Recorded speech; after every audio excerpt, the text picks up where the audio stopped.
Hi, I'm James with GeekyToy.com, and I'm here with Deborah today. Welcome. Thank you very much. Lovely to be here. Well, thank you. It's lovely to be with you too. You may recognize her from Doctor Who. She was with the second Doctor in 1967 to 1968. That's a very long time ago, isn't it? And just a couple of years. Yeah, right.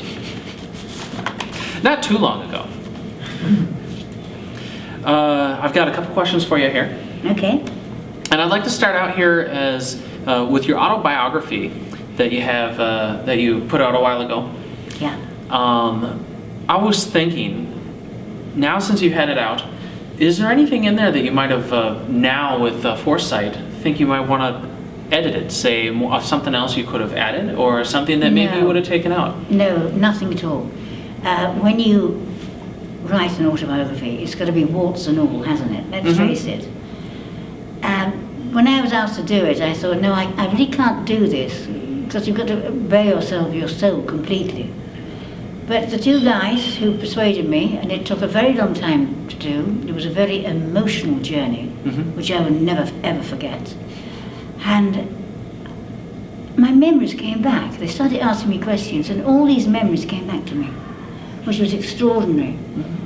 I'm so pleased I did it, and Phantom Films, who helped me to do it, they're so pleased, and they say, do you want to do another one? I think, no, not anymore. I've done one. I think that is enough. Enough is enough. Because, people, just got into the business, etc. I mean, okay, I don't want to name names, people who've just reality stars, etc., etc. And they say, right, I'm writing my autobiography, and they've been in the business about 5 years. Well, I've been in 55 years over that, so I've got something to say. Yeah. So it was about time. Was there a favorite story or a part of the book that you'd like to tell us about? I suppose I've dedicated it to my dear father. It's called Daddy's Girl. And we were so very, very close. And I speak a lot about him. And my mother, who passed away about 3 years ago. And the other bits and pieces, as I say, I've been blunt, quite honestly. I had a first marriage that actually failed dreadfully. We've only been together for, 3 years. That didn't work because I was working and then he wasn't working, and the old story, didn't see each other. But now I'm very happily married for 29 years to a lovely man called Steve, who's my husband. And no, we are terrifically happy. We've had our ups and downs, but everybody else does, doesn't they? Oh, yeah. Everyone does. I've had a few days. Yes. What was it like for you growing up in a family of actors? Well, it was the norm, quite honestly. I mean, Daddy went to the studio where my friends' fathers went to the office. I didn't really know that it wasn't the norm. It was life. And, of course, we all went into the business. They say the old cliche, it's in the blood. Well, I think probably it is. My mother was on Broadway, for goodness sake, which is brilliant, which I've never done. I've never achieved Broadway, but there you go, in another life, maybe. No, that was the norm, because one day, a girl came up to me in the classroom, had a piece of paper, and said, my mother wants your father's autograph on this piece of paper. And I said, what on earth are you talking about? She said, just write his name on this piece of paper. I went, why? Because she wants it. And I thought, this is weird. So I did it, That was one of those. What do you do with your time off? I'm very boring. Very boring. I cannot believe, really not in a moment. I do not believe that for 1 minute. I live in a small village in England called Thorpe-le-Soken. The population is quite small. And I have a lovely cottage and a very tiny garden. And I've stripped the garden out because I went out there one day and all the trees were coming in, all the bushes, and I couldn't even see the sky. So I've had it stripped out because I love gardening. And I haven't quite done it yet, but that's my aim. I'm going to do my gardening again. Is there a specific plant that you want to put in there? Not at the moment. I haven't made my mind up. Okay. But not a monkey tree. Not a monkey tree? Everyone had monkey trees. They're boring. So you want to stay away from the norm, into something more. Yeah, absolutely. Okay, that sounds like the funner way to do it too. Yeah, but I mean, I used to be very sporty at school. I did the high jump, the long jump. I was a good sprinter, etc., etc. But lastly, I actually tried to take up golf. Well, I was terrible at that. It was no coordination. I don't know what it was. I just kept missing it. And then tennis. Well, I gave up on that very quickly. But I was in the netball team at school and the hockey team I was captain of. You know, so yeah, I had my time with all that.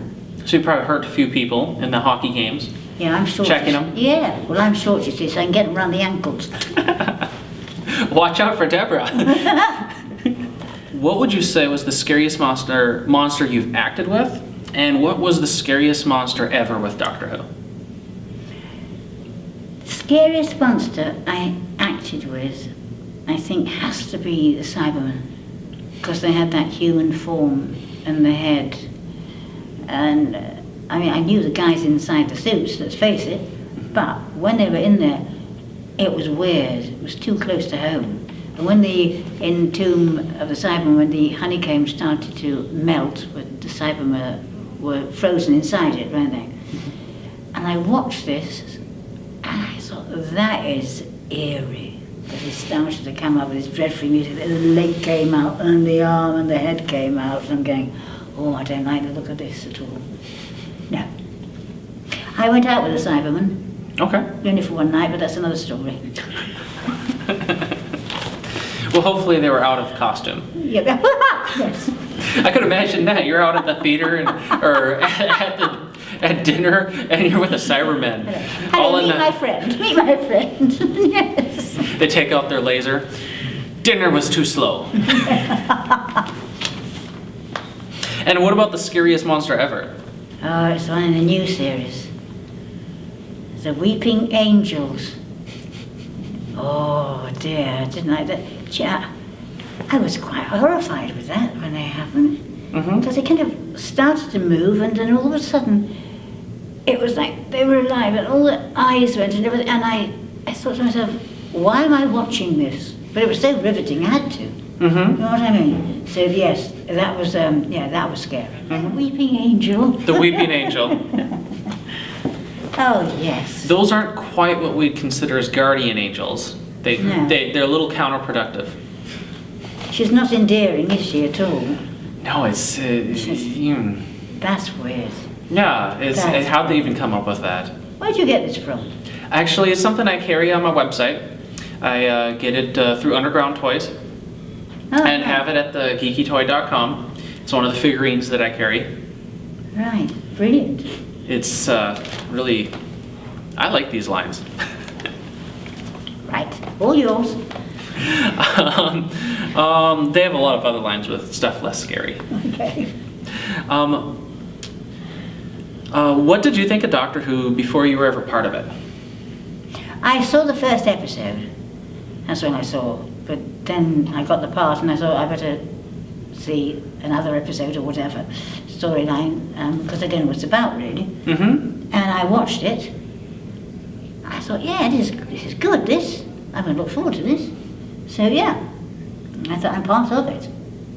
And I thought, how privileged, that's great. I would have worked for a year. That's marvellous.